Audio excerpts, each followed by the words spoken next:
मेरे प्यारे साथियों, नमस्कार। साथियों, ये कहानी है एक आदमी की जो कि भगवान की हमेशा पूजा करता था। उसे यकीन रहता था कि एक दिन भगवान उसकी समस्या को जरूर दूर करेंगे, मगर वह आदमी अपने अंदर कुछ बदलाव नहीं लाया था। अगर वह अपने अंदर बदलाव लाता तो उसकी समस्या बहुत ही जल्दी दूर हो सकती थी। अब उसे क्या बदलाव लाने थे? उसकी कुछ आदतें थीं जो कि सही नहीं थी। वो हमेशा दूसरों की बुराइयां करता रहता था, जबकि यह करना ठीक नहीं होता है। उसे हमेशा दूसरों से जलन रहती थी, ये भी ठीक नहीं है। इस तरह से कई बुराइयां उसके अंदर थीं। इसलिए उस आदमी का जीवन बदल नहीं रहा था, बल्कि उसकी समस्या बढ़ती ही जा रही थी, क्योंकि उसे समझ में ही नहीं आ रहा था कि उसकी समस्या क्यों बढ़ रही है, जबकि वो भगवान की पूजा प्रतिदिन किया करता था। एक दिन वो मंदिर गया। मंदिर जाकर वो भगवान के सामने बैठकर ये भगवान से कहने लगा कि हे भगवान, मैं रोज मंदिर तो नहीं आ पाता हूँ, मगर आज आया हूँ क्योंकि मुझे ये लगता है कि मेरा जीवन बदल नहीं रहा है। मेरे जीवन में समस्या बहुत बढ़ गई है, कुछ भी समझ में नहीं आ रहा है। तभी एक साधु बाबा उसकी बात सुन रहे थे। वे साधु बाबा उस आदमी के पास आए और कहने लगे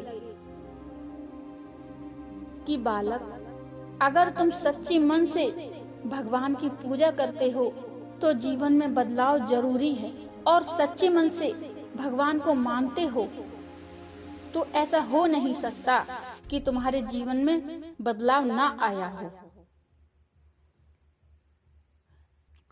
फिर साधु बाबा कहने लगे कि क्या तुम्हारे अंदर कोई बुराई तो नहीं है?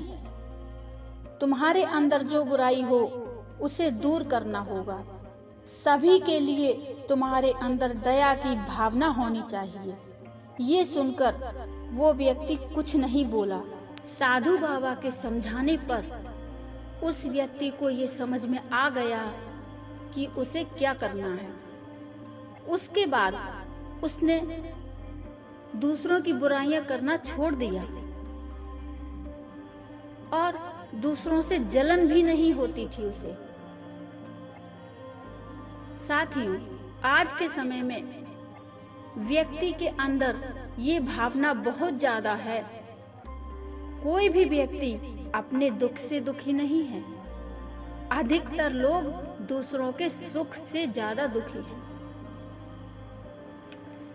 यदि हमें 10 रुपए मिलते हैं और किसी और को 20 मिलते हैं तो हमें वो 10 अच्छे नहीं लगेंगे, उसके 20 रुपए हमें खलेंगे। ये कमियां होती हैं, ये नहीं होना चाहिए।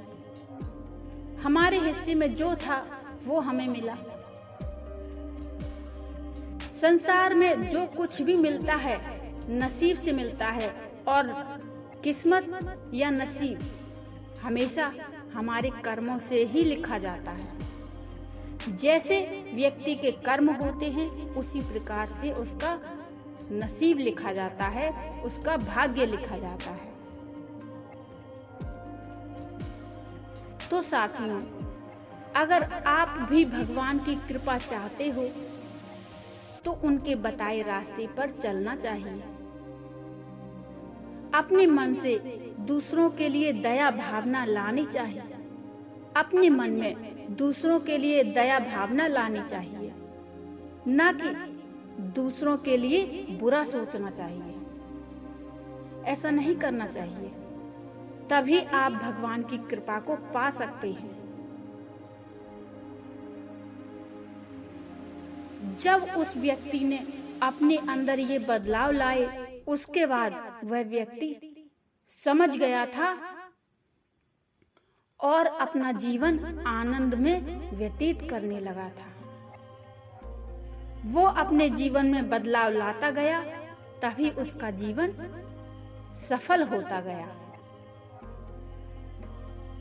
साथियों, इतना याद रखें, अगर व्यक्ति बुरा कर्म करता है तो उसके बुरे कर्म के फल को वो ही नहीं, उसके आने वाली पीढ़ियां भी भुगतती हैं। ये बात ध्यान रखिए। साथियों, आशा है आपको आज की कथा बहुत ही अच्छी लगी होगी। कथा अच्छी लगी हो तो लाइक कर दीजिए और चैनल को सब्सक्राइब कर लीजिए। और हाँ, बेल आइकन को जरूर प्रेस करिए, जिससे आपको हमारी आने वाली नोटिफिकेशन भी मिलती रहे। तो मिलते हैं फिर एक और अच्छी सी कथा के साथ। तब तक के लिए नमस्कार। जय श्री राम।